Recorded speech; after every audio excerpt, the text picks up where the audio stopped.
క్రీస్తునందు సహోదరి సహోదరులారా, ప్రభువైన యేసుక్రీస్తు నామములో హృదయపూర్వక వందనాలు. ముందుగా ఇంత మంచి సమయాన్ని ఇచ్చిన తండ్రైన దేవునికి ప్రభువైన క్రీస్తు ద్వారా స్థితులు చెల్లిస్తున్నానండి. అందరూ బాగున్నారండి. వాక్యం చదువుకొని ప్రార్థన చేసుకున్న తర్వాత పాఠంలోకి వెళ్దామండి. మత్తయి గారు రాసిన సువార్త 23వ అధ్యాయం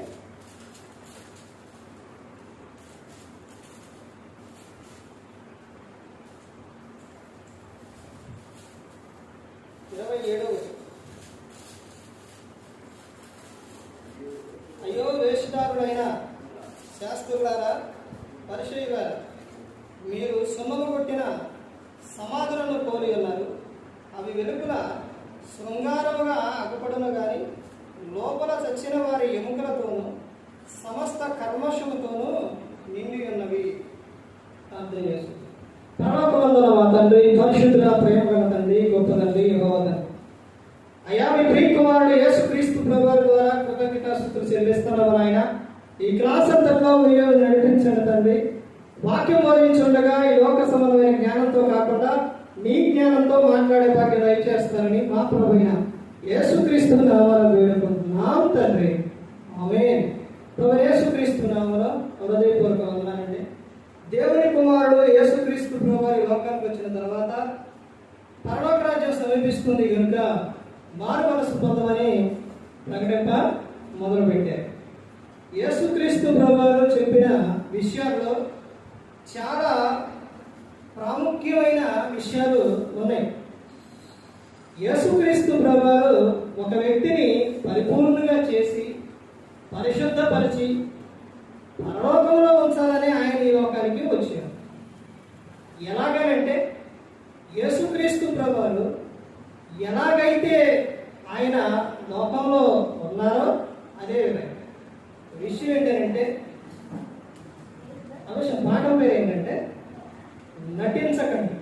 పాఠం పేరేంటి? నటించకండి. బైబిల్ గ్రంథంలో కొంతమంది ఉన్నారు నటించారు.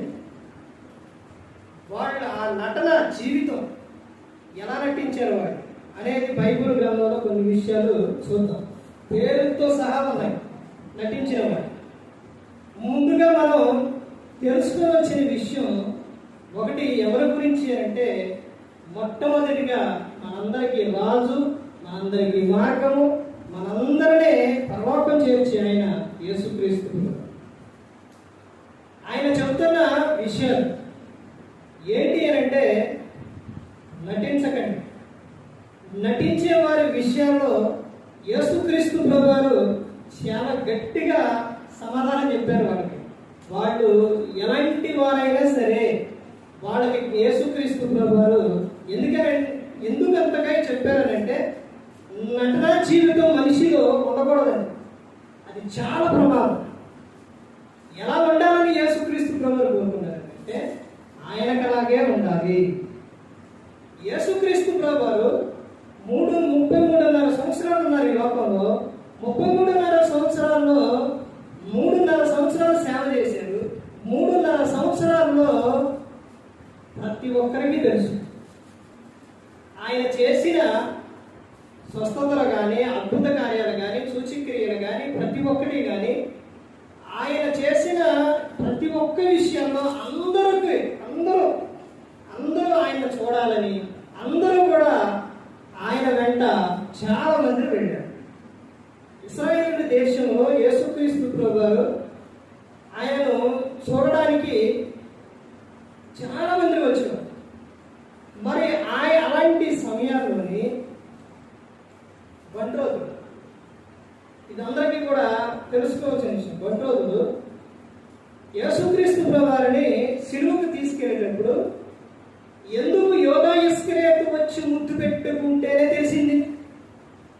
విషయం గమనించండి. ఎందుకు ఆయన వచ్చి ముద్దు పెట్టుకుంటేనే ఏనే యేసు అని పట్టుకున్నారు. ముద్దు పెట్టుకోకపోతే తెలియదా? ఎందుకని అంటారు? యేసు లాంటి వాడికి ఉన్నారు అక్కడ. ఇంకెవరైనా ఉన్నారా? యేసుక్రీస్తు ప్రభువు మాత్రం ఉన్నారు. మరి ఎందుకు వచ్చి ముద్దు పెట్టుకుంటే ఎందుకు తెలియబడింది? మామూలుగా తెలియదా? ఎందుకనంటే యేసుక్రీస్తు ప్రభువు వెంట ఉన్న శిష్యులు, అక్కడ ఉన్న వారు, అంటే ఆయన శిష్యులు వాళ్ళందరూ కూడా ఎలా మారిపోయారు అంటే ఆయనకలాగా మారిపోయారు.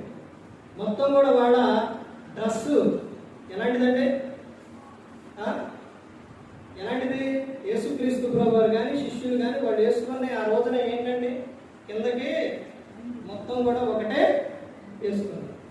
ఇప్పుడు వాళ్ళలోని వరుసగా నుంచుంటే వాళ్ళలోని యేసు ఎవరో తెలియాలి అని అంటే యోధా ఇస్కరియోతు వచ్చి ముద్దు పెట్టుకుంటేనే తెలిసింది. 3.5 సంవత్సరాల్లోనే. ఇక ఆ తర్వాత యేసుక్రీస్తు ప్రభువు ఇక్కడ నుంచి వెళ్ళిపోయిన తర్వాత వాళ్ళు అప్పటి వరకు ఆయన వెంట అదే ట్రైనింగ్ ఏది అంటే యేసు వెంటే అదే ప్రతి ఒక్కరికి కూడా ట్రైనింగ్. ఆ తర్వాత శిష్యులు ఎలా మారిపోయారు? ప్రాణాలు ఇచ్చులకు తెగించారు, అంతగా మారిపోయారు. వాళ్ళు అదే కదా నటించి ఉంటే సేవ అంత ఇదిగా జరిగేది కాదండి. వాళ్ళలో నుంచి నటనా జీవితం అనేది లేదు. ప్రాణం ఇచ్చుటకు వాళ్ళందరూ కూడా ఒక్కొక్క విధంగా వాళ్ళందరూ కూడా తెగించారు. వాళ్ళందరూ ఇక్కడ యేసుక్రీస్తు ప్రభువు చెబుతున్న విషయం చూడండి. నటించే విషయాల్లో చూడండి, వీళ్ళు ఎలా నటిస్తున్నారు. నటించే వారిని ఏమని చెప్పారు? అయ్యో వేషధారుడైన శాస్త్రులారా, పరిచయులారా, మీరు సున్నము కొట్టిన సమాధులను పోలి ఉన్నారు. సున్నము కొట్టిన సమాధి సున్నం కొట్టి పైకి ఎలా ఉండిద్ది? తెల్లగా ఉండిద్ది. దగ్గర ఆగిపోయింది. ఒక్కసారి అలా చూడాలనిపించింది, అంత తెల్లగా ఉండిద్ది సమాధి. లోపల ఎలా ఉండిద్ది? అదే చెబుతున్నారు, లోపల కూడా చెప్పారు చూడండి. అవి వెలుగుల శృంగారంగా ఆగబడును కానీ లోపల సచ్చిన వారి ఎముకలతోనూ సమస్త కర్మశముతోనూ నిండి ఉన్నది. లోపల ఏమొస్తుంది? వాసన. ఆ సొమ్మము కొట్టిన తర్వాత అంటే లోపల ఎలా ఉంటుందంటే తట్టుకోలేని, భరించలేని వాసన వచ్చింది అన్నమాట. అదేవిధంగా నటించేవారు పైకి ఎలా ఉంటారు? బాగానే ఉంటారు, తెల్లగా వైట్ అండ్ వైట్ వేసుకుని తెల్లగా, లేకపోతే ఇదిగా ఉంటారు. కానీ లోపల ఎలా ఉంటుందంట? కల్మషం, వేషధారణ, ఇవన్నీ కూడా ఉంటాయి. ఇదిగో మీరు అలా ఉండకూడదు అని యేసుక్రీస్తు ప్రభువు చెబుతూ ఉన్నారు. నటించే వారి విషయాల్లో ఏమో చెప్తున్నారు? అయ్యో అని ఎప్పుడంటూ? అయ్యో అని మామూలుగా అంటావా? ఏదైనా కానీ ఏదైనా జరిగినప్పుడు, భయంకరమైన స్థితి ఏదైనా వచ్చినప్పుడు, ఏదైనా అయినప్పుడు అయ్యో అని అప్పుడు అంటారు. ఎక్కడ కూడా అదే అయ్యో అన్నారనంటే వాళ్ళు ఏ విధంగా ఉన్నారు? శాస్త్రులు, పరిచయులు, సొమ్మము కొట్టిన సమాధులు. పైకి బాగానే నటిస్తున్నారు, లోపల మాత్రం వేషధారణ, కల్మషంతో నిండి ఉంది. కాబట్టి ఇదిగో మీరు సొమ్మము కొట్టిన సమాధులు అని యేసుక్రీస్తు ప్రభువు చెబుతున్నారు. ఇంకా ఎవరెవరు నటించారు బైబిల్ గ్రంథంలో? ఇక్కడ మొట్టమొదటి ఎవరు కనపడుతున్నారు? శాస్త్రులు, పరిచయులు. తర్వాత ఇంకా ఎవరు కనపడుతున్నారంటే చూడండి, ఆదికాండం 27వ అధ్యాయం. ఇది పాత నిబంధనలో చదవాలి అని అంటే ఒక్క వచనంతో అవ్వదండి. ఒక్క వచనంతో అది అర్థం అవ్వదు. ఎలా ఉందో చూడండి. ఆదికాండం 27వ అధ్యాయం 18 నుంచి 25 వరకు చదివితేనే అర్థమైంది. అయితే దాని వివరణ ఏంటన్నది మీకు చెబుతాను. అక్కడ ఎవరు కనపడతారు అంటే ఆదికాండం 27వ అధ్యాయం 18 నుంచి 25 వరకు యాకోబు. ఎవరు? యాకోబు. ఏంటి ఆయన చేసింది? తండ్రి అయిన ఇస్సాకు ఎదుట నటించటం. ఏం చేసిండు? నటించిండు. ఎందుకు నటించిండు? తండ్రి ఇస్సాకు ఎదుట ఎందుకు నటించవలసి వచ్చింది అని అంటే తల్లి చేసిన పనికి. ఇస్సాకు వృద్ధాప్యానికి వచ్చాడు. వృద్ధాప్యానికి వచ్చిన తర్వాత ఏశావుని పిలిచి మంచి ఆహారం, మరి తినడానికి రుచి కలిగిన భోజనం అవి తీసుకురాయా అని చెప్తే తండ్రి ఎప్పుడు కూడా పిల్లల విషయాల్లో ఒకటే జ్ఞాపకం ఉంచుకోవాలి. తల్లిదండ్రి పిల్లల విషయాల్లో ఏం జ్ఞాపకం ఉంచుకోవాలి అంటే, పిల్లల్ని ఎప్పుడూ కూడా ఎలా పడితే అలా తిట్టకూడదండి, ఎలా పడితే అలా అనకూడదు, వాళ్ళని శపించకూడదు. తల్లిదండ్రి ఎప్పుడు పిల్లల్ని ఏం చేయాలి? దీవించాలి. అంటే వారి నోట మంచిగా రావాలి. ఇక్కడ ఎందుకు ఈ తల్లి అంత త్యాగం చేసింది? ఎవరికో వాళ్ళకి వస్తే ఏమైంది? కానీ ఈ తల్లి ఏం చేసిందని అంటే, ఆమె యాకోబుని ఎక్కువగా ప్రేమించింది. అందుకని తండ్రి నోటి నుంచి, తండ్రిలో నుంచి ఆ దీవెనలన్నీ కూడా ఎవరికి రావాలి? కుమారుడికి రావాలి, చిన్న కుమారుడికి రావాలి అని ఆమె ఏం చేసిందని అంటే, ఆ మాటలు విని, యేసేపుకి చెప్తుంటే ఆ మాటలు విని యాకోబును పిలిచి, యాకోబు భయం యాత్ర ఏమున్నాయి, దేవుని వల్ల భయం వేసింది. అమ్మో ఎలాంటి పనులు ఏంటా పని అని అంటే, ఇదిగో మీ అన్నకు ఇలా చెబుతుండో తండ్రి, అదేదో నువ్వే మన ఆవుల్లో ఒక కోడి దూడనే తీసుకురా, దాన్ని వదిస్తే నేను మంచి ఆహారం సిద్ధపరుస్తా అని అంటే, అమ్మా అన్నే దగ్గర చంపేమ్మా, నేను ఎలాంటి చేసేది ఎవరు? నేను. నీకెందుకు భయం? తల్లి అలాంటి మాటలు నేను చెప్పేది. ఆ తర్వాత ఆ భోజనం తీసుకొని వెళ్ళేటప్పుడు యేసేపుకి మొత్తం ఎక్కువగా వెంట్రుకలు, చేతులకి రోమాలు బాగా చెప్పారు. ఇవి ఉంటాయి అనమాట. అమ్మా యాకోబుకి ఎక్కడ లేని సందేహం ఇవన్నీ. ఆడికి వెళ్ళిన తర్వాత ఒకవేళ చేతులు పట్టుకొని దొరికితే దొరికిపోతాగా అని అన్నప్పుడు ఆ దూడ చర్మం తన మీద కప్పి అప్పుడు అవన్నీ చేసి పంపించి ఆడికి వెళ్ళిన తర్వాత తండ్రి అని ఎవరికంటారు? ఎవరెవరికంటారు? దేవుణ్ణి, తర్వాత కన్న తండ్రి, లోకంలో జన్మించిన తండ్రి. తర్వాత అందరూ భూమి మీద ఎవరు? మొత్తం కూడా సహోదరులు, సహోదరి, వీళ్ళందరూ మొత్తం. ఇక్కడ అక్కడికి వెళ్ళి యాకోబు చెబుతున్న విషయం అన్నగా ఎవరి తండ్రి అని పిలవగానే ఆయన ఏం చేసింది? ఇస్సాకు వెంటనే, ఏంటి బాబు స్వరం మారిందేంటి అని అంటే, వేటాడి ఆ అధ్యాయం మొత్తం అదే ఉంటుంది. వేటాడి స్వరం నీది అక్కడే ఇక్కడే దాకి మారింది రానండి. అవునా నాయన, ఏదో ఒకసారి ఎట్లా అని వచ్చిన సందేహంలాగే చేసిండు ఇస్సాకు. పిలిచి ఇలా పట్టుకోగానే ఆ చర్మం ఉంది కాబట్టి ఆ రోమాలో ఇలా తగ్గింది. అప్పుడు ఆహారం తిని అప్పుడు ఏం చేసిండు? అయ్యా నువ్వు బహుగా ఫలిస్తావు, నీకు అంతా దీవెన, వేలు పట్టుకున్న బంగారం, ఇవన్నీ మొత్తం భాషలో చెప్తారు కదా, అవన్నీ మొత్తం దీవెనలన్నీ ఎవరికి ఇచ్చిండు? యాకోబుకి ఇచ్చేసి. అందుకని తల్లిదండ్రి ఎప్పుడూ కూడా పిల్లల విషయంలో ఒక్కొక్క సందర్భంలో మాట వినప్పటికీ కూడా చాలా మంది పిల్లల్ని జంతువుల పేర్లు పెట్టి తెలుపుతారు. దేవుడు నీకు బహుమానం ఇచ్చింది జంతువుల పేర్లు పిలవడానికే. కుక్క అంటారు, గాడిద అంటారు, లేకపోతే ఇంకే అంటారు. వాడు గాడిదైతే నువ్వెవరు? అలాంటి పేర్లు పెట్టి పిలవకూడదండి. పిల్లలని దేవుని బహుమానాలు వాడు. మామగారు వాడికి నలుగురు, ఇద్దరు ఒక పిల్లలు, ఇద్దరు ఆడపిల్లలు. వాడనే మామగారు ఉన్నంత కాలం వాడు ఇప్పుడు లేదండి, చనిపోయారు. ఉన్నంత కాలం కూడా మగపిల్లల్ని అరే అని పిలవలేదు. తర్వాత వాళ్ళ పిల్లల్ని ఈ భాష పిలుస్తారు కదా, ఏంటది ఏమి అవి అంటుంటారు కదా, అలా అని ఆ ఉన్నంత కాలం కూడా అనలేదండి. వాడిని ఎంతో ప్రేమగా చూసుకుంది, అందరినీ ప్రేమగా చూసుకుంది.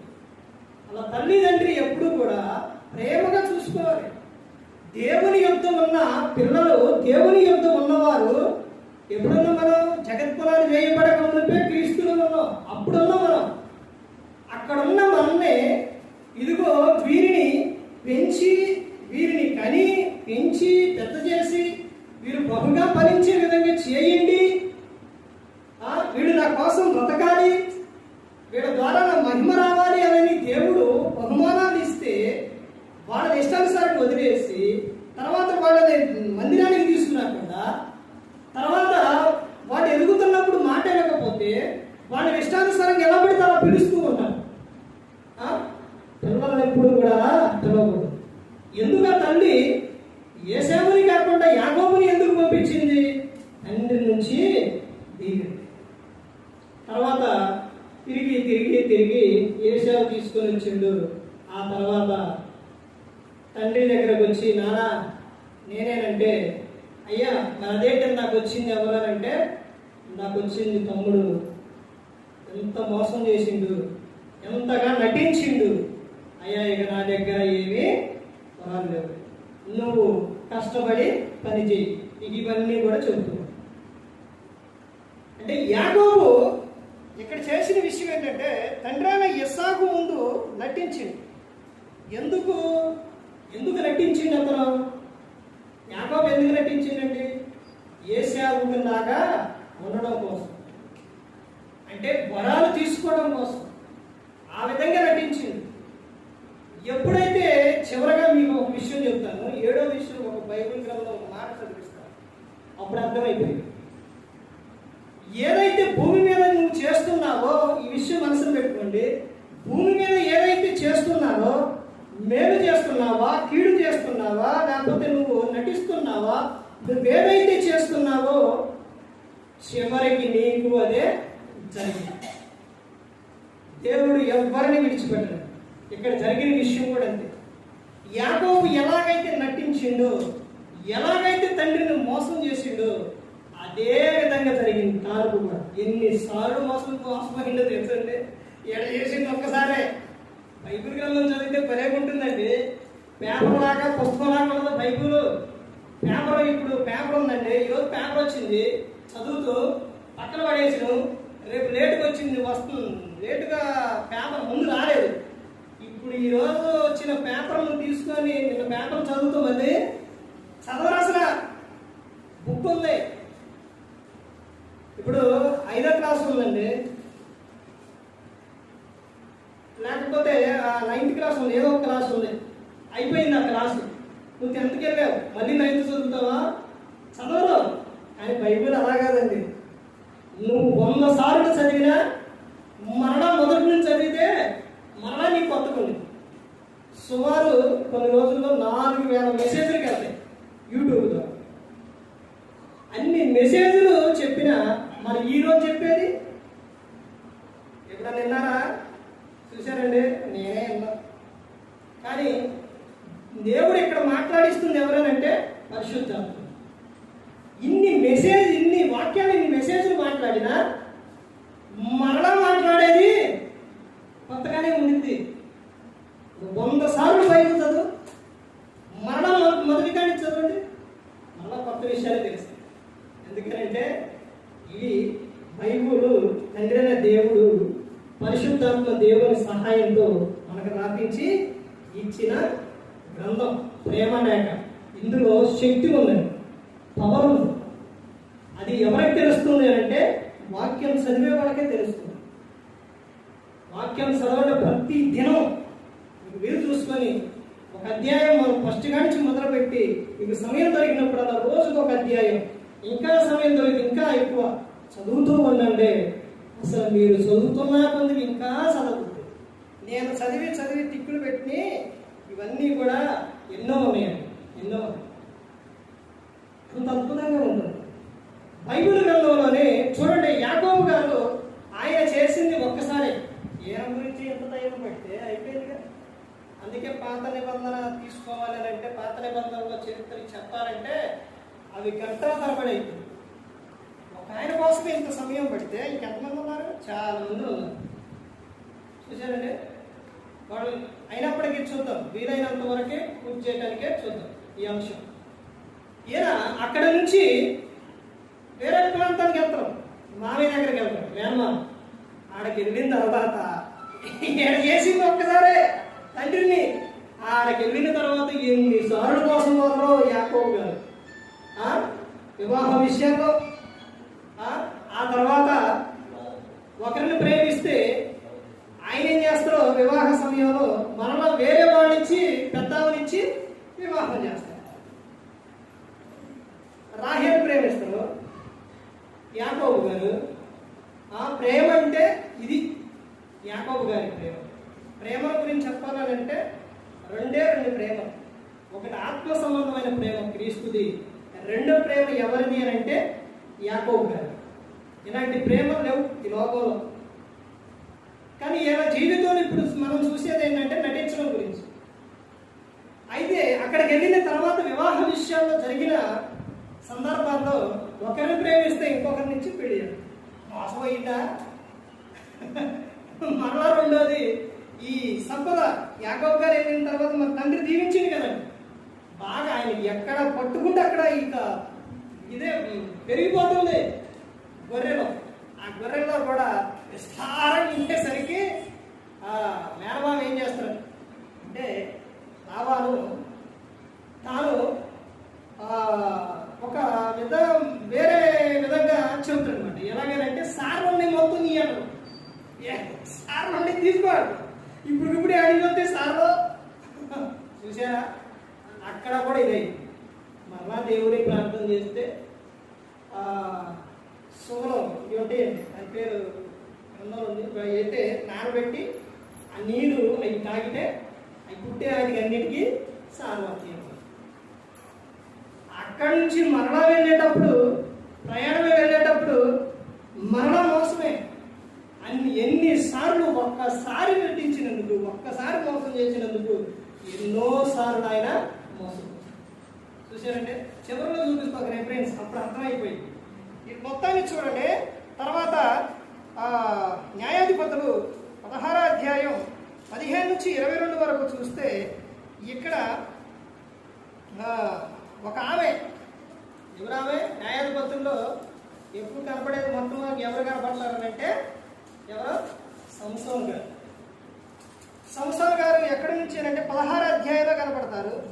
అయితే అక్కడ సంసోన్ గారిని మోసం నటించింది, సంసోను ఎదుట నటించిన ఆమె ఎవరు అనంటే దెలీలా. దెలీలా నటించింది. ఎంతగా నటించిందంటే ఆమె నటనకు ఆయన ప్రాణమే పోయింది. చూశారంటే నటించకూడదండి. ఇదిగో వివాహం చేసుకున్న తర్వాత భర్తను మోసం చేయకూడదు, భార్యను మోసం చేయకూడదు. ఇక్కడ జరిగిన విషయం అదే. ఒక్కసారి నటించడం వలన ఎవరు ఎందుకు నటించింది ఆమె అంటే ఫిలిస్తీన్లకు అప్పగించడానికి సంసోను గారి ముందు ఆమె ఏం చేసింది? నటించింది. ఎలా నటించింది అని అంటే ఆయన ఒక పొడుపు కథ, ఒక కథ వేస్తాడు. ఒక సింహం గురించి ఒక కథ ఒక పొడుపు కథ వేస్తాడు. అవి చెప్పాలి, చెప్పకపోతే నేను చంపేస్తున్నాను. ఫిలిస్తీన్ ఆ విషయం భర్తకు చెప్పాలి, చెప్పలేదు. ఇలా చేశారని చెప్పలేదు. ఆ తర్వాత ఇదిగో నీ బలం ఎందులో ఉంది చూశారంటే.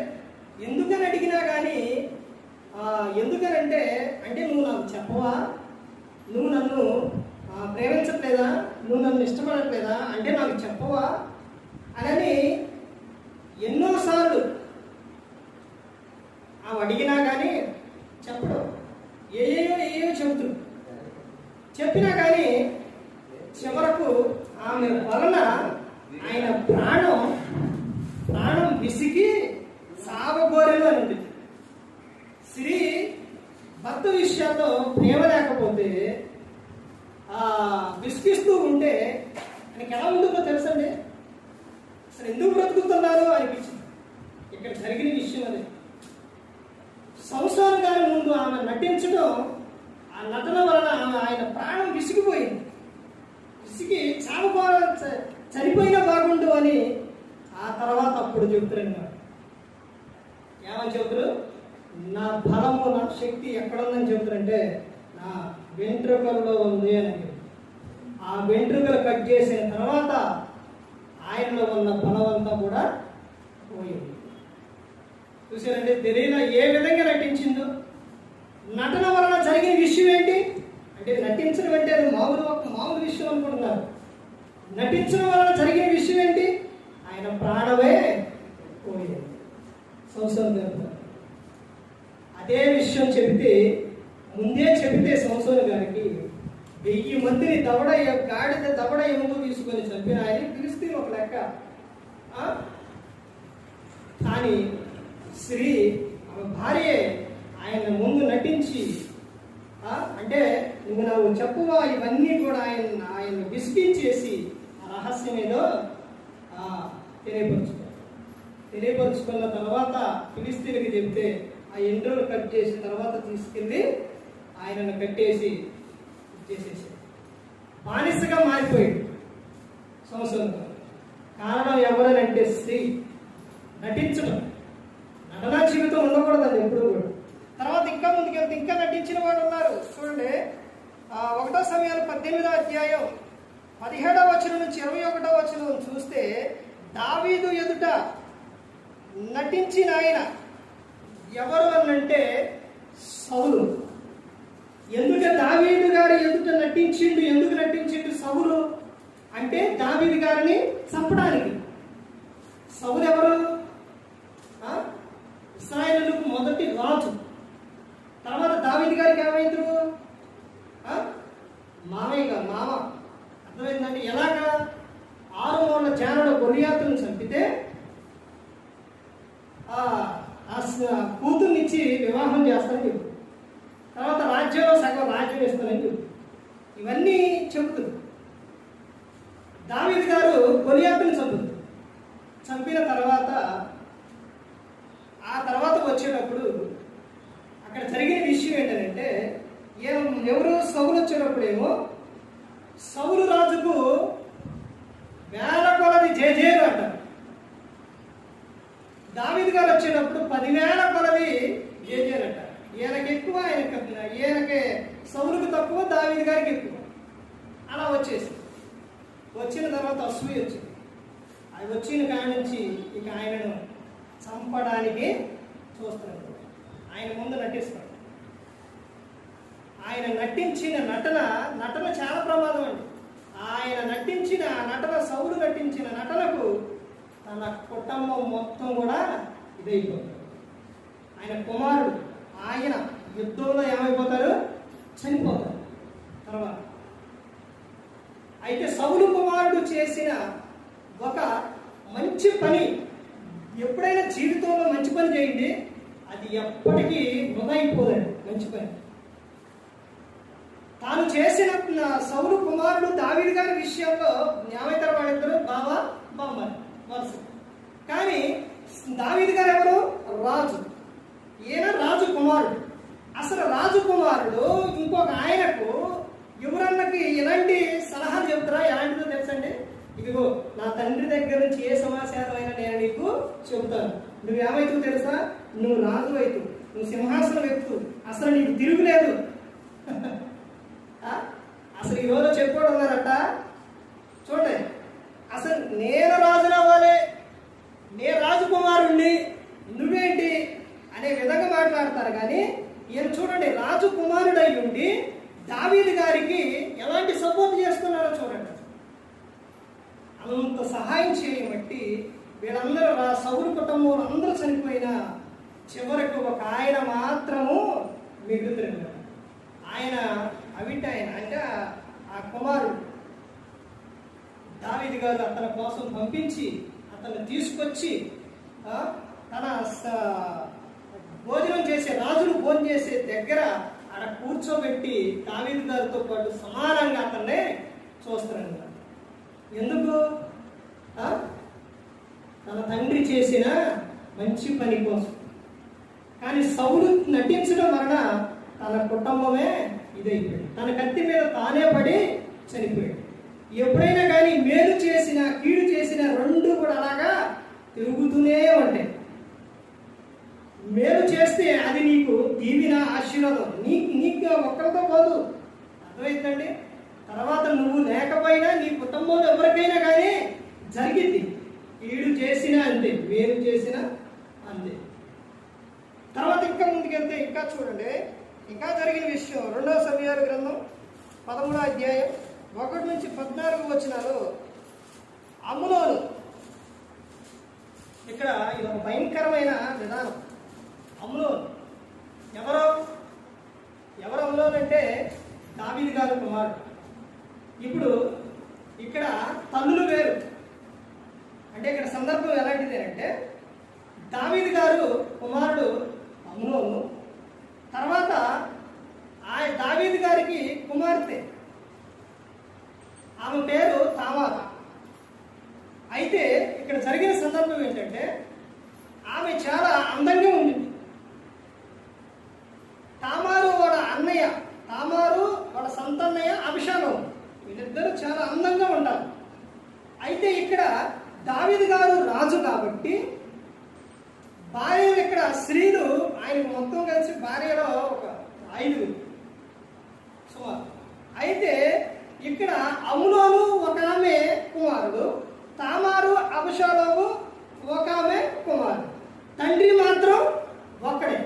అయినప్పటికీ ఇప్పుడు అమ్నోను తామారు ఏమైంది అన్న చెల్లి.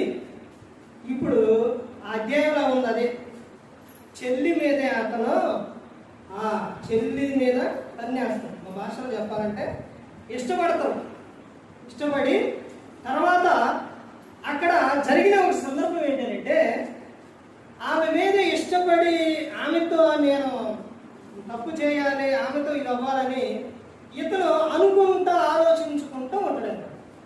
ఎప్పుడైనా కానీ ఒక చెడు ఆలోచన వచ్చింది అని అంటే దాన్ని వెంటనే తీసేయాలి. కాకులు మన తల మీద నుంచి ఎగరకుండా ఉండవు, ఎగిరినీ కదా అని అలాగే ఉంచితే గూడు కట్టి గుడ్లు పెట్టి ఏం చేస్తే పిల్లలు చేస్తాయి.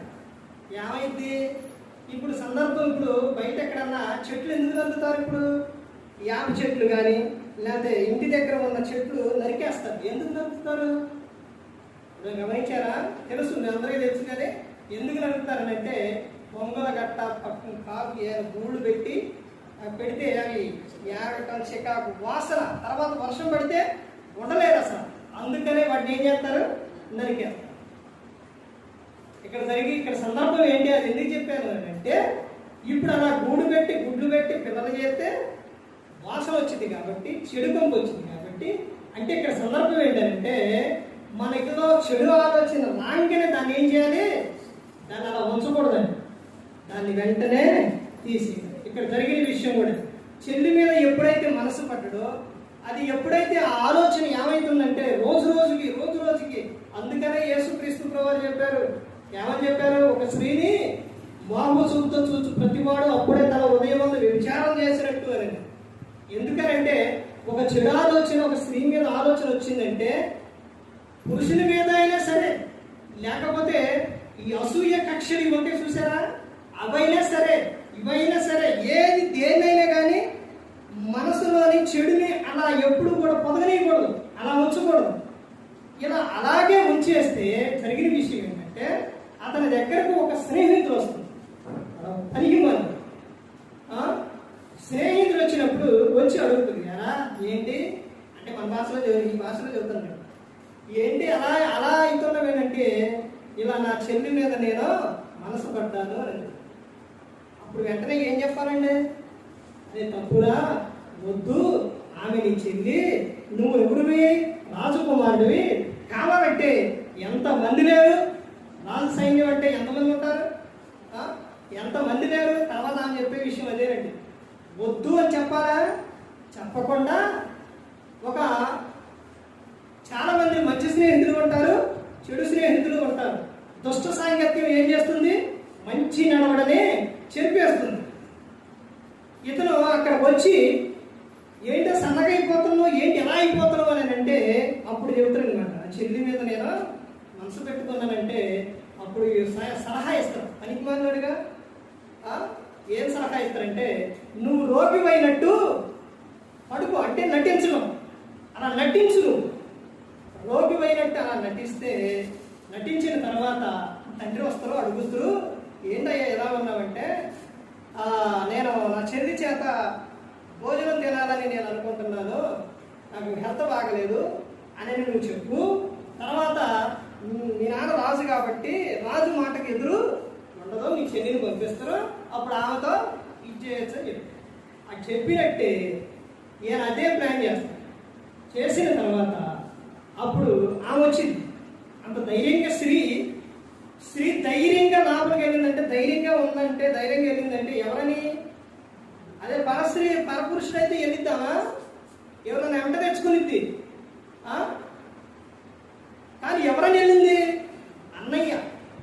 అన్నయ్యని లోపలికి వెళ్ళి అవన్నీ అప్పాలు అవన్నీ చేసి తీసుకొచ్చి లోపలికి వెళ్ళి అన్నయ్య ఇయ్యంటే, అది కాదు కావాల్సింది, నువ్వే కావాలని చేయకూడదు. అప్పుడు ఆ చెల్లి ఆమె చాలా మంచి విషయాలు చెప్పింది. ఏం చెప్పిందో తెలుసంటే, ఆ అధ్యాయంలో ఉంటుంది, 11వ అధ్యాయం. ఏం చెప్పింది అని అంటే మొత్తం చదివితే, అన్నయ్య నీకు ఇది ఇలాంటి పని తగదు, నువ్వు ఇశ్రాయేలులో ఒక నీచుడిగా, ఒక దుర్మార్గుడిగా మారిపోతావు, ఇదైపోతావు, వద్దన్నయ్య ఎలాంటి పని చేయొద్దు అని చెప్పింది. చూసారండి ఎంత మంచి సలహా చెప్పిందో. తర్వాత రెండో విషయం ఏం చెప్పిందంటే, ఆ రోజున వరుస లేదు. దావీదు గారి సమయానికి, దావీదు గారి తర్వాత, సొలొమోను గారి తర్వాత కాలం ముందుకు వస్తున్న సమయంలో వరుసను మార్చారు. మారింది అప్పుడు లేదు. అప్పుడు ఆమె చెప్పింది కూడా ఏమనంటే, అన్నయ్య నేనే నీకు కావాలి అని అంటే నాన్నని అడుగు, ఒకవేళ నన్ను నీకు ఇచ్చి వివాహం చేస్తారేమో అడుగన్నయ్య అని చెప్పింది. అయినా కానీ మరి కామంతో నిండిపోయింది కంటే, భయంకరమైన ఆలోచనలతో ఉండగా, అయినప్పటికీ కూడా అవేమి వినకోకుండా ఆమెతో ఏం చేస్తారు, ఆమెను పట్టుకొని ఆమెతో చేయండి.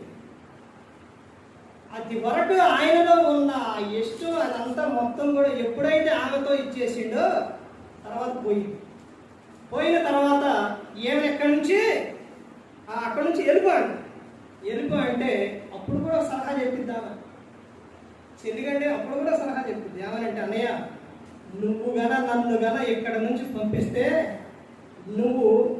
నీ పరిస్థితి ఏమైపోతావు తెలుసా? భయంకరమైన స్థితికి వెళ్ళిపోతావు, నువ్వు ఒక దుర్మార్గుడిగా మారిపోతావు.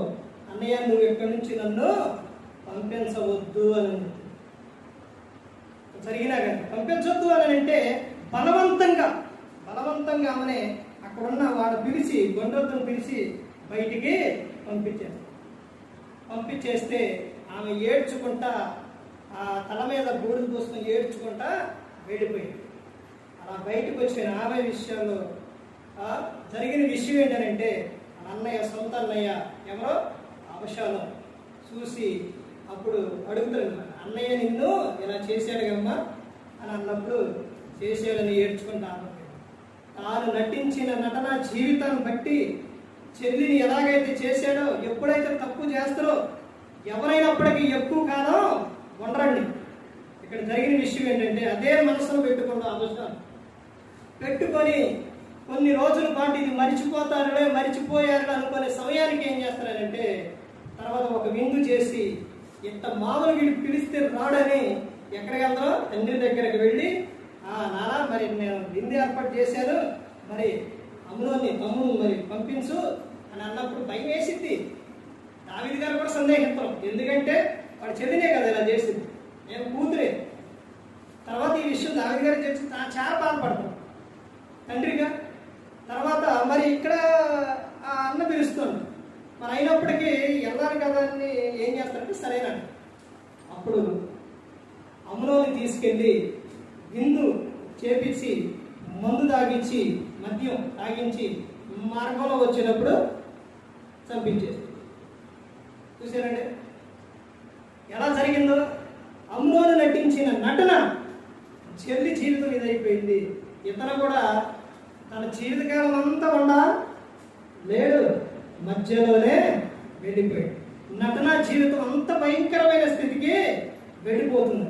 అందుకని గ్రంథం చెబుతుంది కదా, నటించకూడదు అని.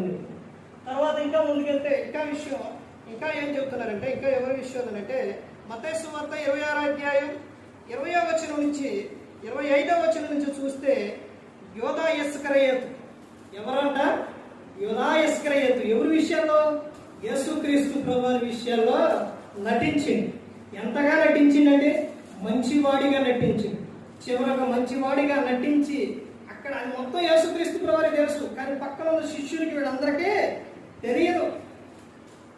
కానీ తాను నటించిన నటన ఎప్పుడు బయటపడ్డది, ఎప్పుడు తెలిసింది అని అంటే యేసుక్రీస్తు ప్రభువారి దగ్గరకు వెళ్ళి ఆయన ముద్దు పెట్టుకున్న తర్వాత అప్పుడు తెలిసింది. అమ్మా, వీడు ఇక్కడ ఉండి ఇదంతా చేసింది ఎంతగా ఆయన అప్పగించడానికా అనే విషయం అప్పుడు తెలుస్తుంది. ఎంత మంచివాడిగా నటించిందండి. డబ్బు సంచి ఎవరి దగ్గర ఉంది? ఆయన దగ్గరే ఉంది, యోధా ఇస్కరియోతు దగ్గర. కానీ ఆయన నటించి ఎవరిని అప్పగించిండు? యేసుక్రీస్తు ప్రభువారిని అప్పగించిండు. తర్వాత ఇంకా ముందుకెళ్తే ఇంకా ఎవరు కనపడతారు అని అంటే ఇంకా సందర్భాల్లో ఇలా ముందుకు వెళితే బైబిల్ గ్రంథంలో ఇలా నటించిన వారు ఎంతవరకు వీళ్ళు కనపడతారు. అయితే నటనా జీవితం నటిస్తే ఏం జరుగుతుందో చూడండి. గలతీయులకు రాసిన పత్రిక అపోస్తలుడైన పౌలు గారు గలతీయులకు రాసిన పత్రిక 6వ అధ్యాయం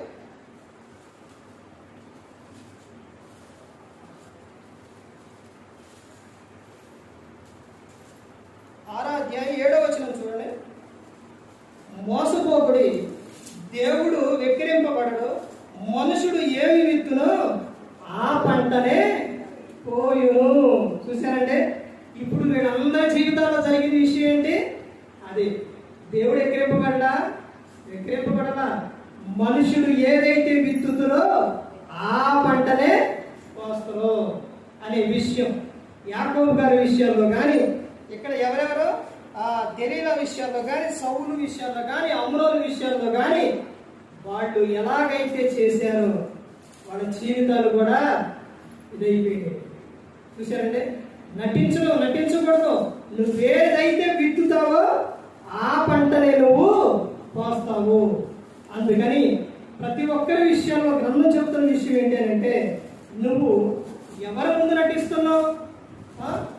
మీ సహోదరు ముందా, లేకపోతే సహోదరి ముందా, లేకపోతే మీ నాన్నగారు, మీ అమ్మగారు, లేకపోతే నీ కుటుంబం, నీ బంధువులు, ఎవరి విషయాల్లో నటిస్తున్నావు? దేవుడు ఏం చూస్తున్నాడో తెలుసండి. దేవుడు పై రూపాయలు చూడటం. దావీదు గారిని ఎన్నుకునే విషయాల్లో సమూయేలు గారిని పంపించినప్పుడు మొత్తాన్ని పిలిచిన తర్వాత వీడు కాదు ఇంకొకడు ఉండవు, ఇంకొక ఆయన ఉండవు, ఆయన పంపించి ఆయన రమ్మనంటే అప్పుడు దేవుడు ఒక విషయం చెబుతాడు. దేవుడు పై రూపాన్ని కాదు, ఎవరి విషయం ఏం చూస్తారో దేవుడు హృదయాన్ని చూస్తున్నానని అక్కడ చెబుతాడు. దేవుడు పై రూపాన్ని కాదండి, హృదయం ఎలా ఉందో చూస్తాడు. అందుకని నటించడం అనేది చాలా ప్రమాదం. అందుకని నువ్వు ఏదైతే విత్తుతావో ఆ పంటనే నువ్వు కోస్తావు. ఇప్పుడు వరి పంట కోయడానికి వరి విత్తనం నాటితే వరి పంటే కోస్తావు, గోధుమ విత్తితే అవే కోస్తావు. అదే విధంగా నువ్వు మంచి చేస్తే మంచి పంటనే నువ్వు కోస్తావు, చెడు చేస్తే దానికి ప్రతిఫలం అనేది భయంకరంగా ఉంటుంది. అందుకని దేవుడు చెప్తున్న విషయం ఏంటంటే నటనా జీవితం అనేది ఉండకూడదు. అది లేకుండా నువ్వు పరిశుద్ధంగా జీవించి పరిశుద్ధత కలిగి నువ్వు ఆయన ఎదుట ప్రేమ కలిగి నిందారహితంగా ఉండాలని ఆయన కోరుకుంటాడు. అందుకని అలాంటి జీవితం ప్రతి ఒక్కరు కూడా జీవించాలని కోరుకుని ఏ ఒక్కరు కూడా నశించి నరకానికి వెళ్ళిపోకూడదని యేసుక్రీస్తు ప్రభువు ఈ లోకానికి వచ్చి మనందరి కోసం శిలువలో తన ప్రాణాన్ని పెట్టి మరి ఈ విధంగా నిలబెట్టి మాట్లాడించిన తండ్రి దేవునికి కృతజ్ఞతాస్తుతులు చెల్లిస్తూ ఎంతవరకు శ్రద్ధగా ఉన్న మీకు ప్రభు పేరున హృదయపూర్వకంగా చెల్లిస్తూ ఈ మాట అందరికీ